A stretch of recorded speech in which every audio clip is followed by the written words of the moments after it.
Have you been told again and again that consistency is so important when it comes to healthy habits, exercise, building your business, doing your marketing, or even maintaining aspects of your relationships with your loved ones?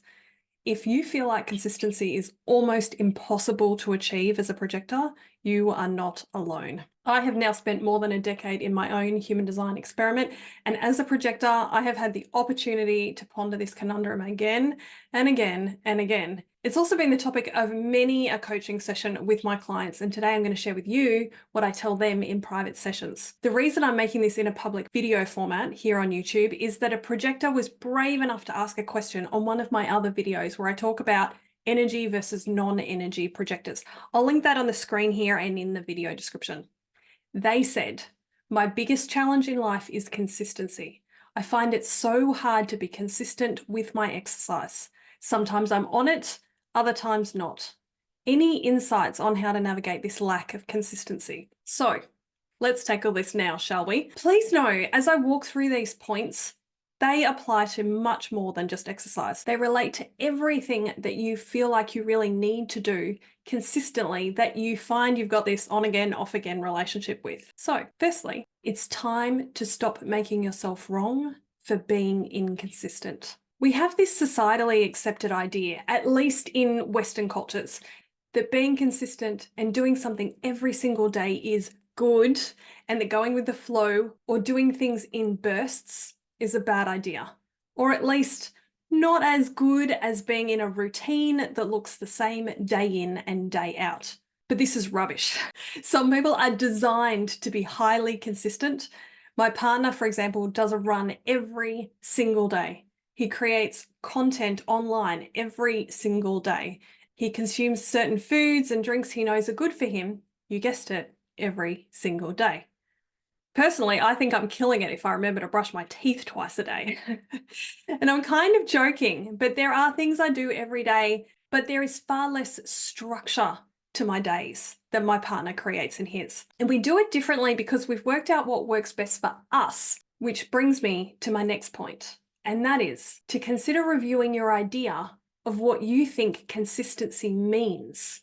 What might it look like if you zoomed out for a moment? What if you did exercise 5 days in every week instead of trying to do it every single damn day?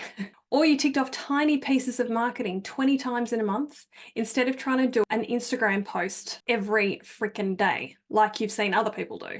Which brings me to point number 3, and that is to find your natural flow for creating or moving or doing, and to honor that. In a lot of cases, this is more important than doing that particular thing every single day. It's often going to create more energy and less burnout.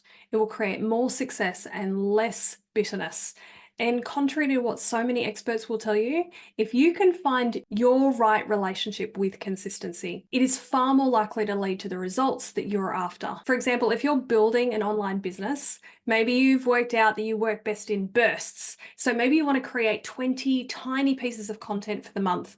Maybe you create them all in 1 or 2 days and then schedule them to go out consistently over the whole month. I'll give you an example from my business. I publish an email newsletter every 2 weeks or so. I'll put the link in the video description. And I keep myself accountable to publish with this kind of frequency because I know it's good for my business. That frequency is also sustainable for me. And I give myself permission to write it anywhere in the week that it's due, that I have put it in my calendar. And that way I can honor the adrenalized pressure from my defined root and the emotional wave of my solar plexus. And sometimes I'm really early because I've had this massive download through the 6447 channel between my defined head and Ajna, and they have things that they want to share. So the better that you understand your own design, the easier it will be to create a healthy relationship with your specific flow and your ideal level of consistency. If you're finding this video helpful, can you give it a like? That helps the channel grow and it gives me the motivation to continue creating content consistently for you. This brings me to point number 4, which is to know why you're asking yourself to do what you're doing. If you're trying to run every day, why are you doing that? In the case of my partner, he loves running. So this is a natural expression for him to do that. Maybe for you, it's trying to go to the gym every day. But if you're struggling to do that, maybe it's because you're not clear on why it's important to you. Maybe the reason you're doing so is because somebody else told you that you should. If so, that's not a good enough reason. Your why has to come from you if it's going to work long-term, sustainably, enjoyably in your life. I'll give you another fitness example from my own life. I'm choosing now to do tiny bits of strength and balance training at home every single day. My why for doing so is that there is now a huge amount of scientific research showing that both our health span and our lifespan are decreased as we lose strength and balance.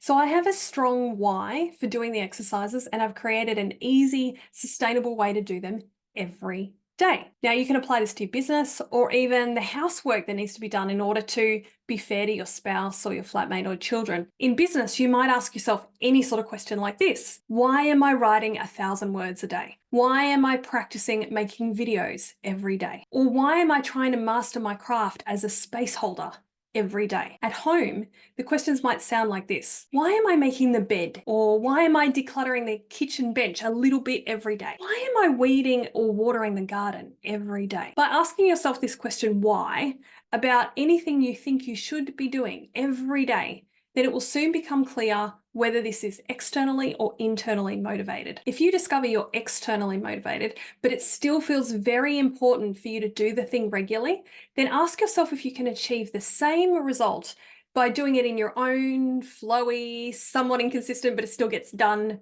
kind of way. And if you can, then I recommend you should quit shoulding on yourself and just do it your way. But of course, if the thing is important to do every single day, like brushing your teeth, drinking enough water, or going for a walk outside in the fresh air and the sunshine, then the trick is to make it as easy as possible. You might want to gamify it. That is, make it feel really playful. You might want to enroll a friend or a family member who wants to do the same daily habit, so you can do it together and you can keep each other accountable. And if you can make it a game that you can play together with other people, even better. Also, if you can set up your environment to support you in doing those habits, that's ideal because our environment can literally make or break any habit. For example, part of how I remember to do the strength training is that I leave the kettlebells where I can see them, so they're a visual reminder anytime I pass through the lounge room. For my business, I write a very short to-do list every day with my most important half a dozen things to do.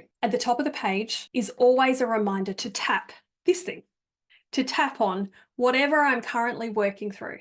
Now, I've been tapping for so many years, you'd think I don't need a reminder, but you'd be surprised how much more often I do it when there's a reminder staring me in the face.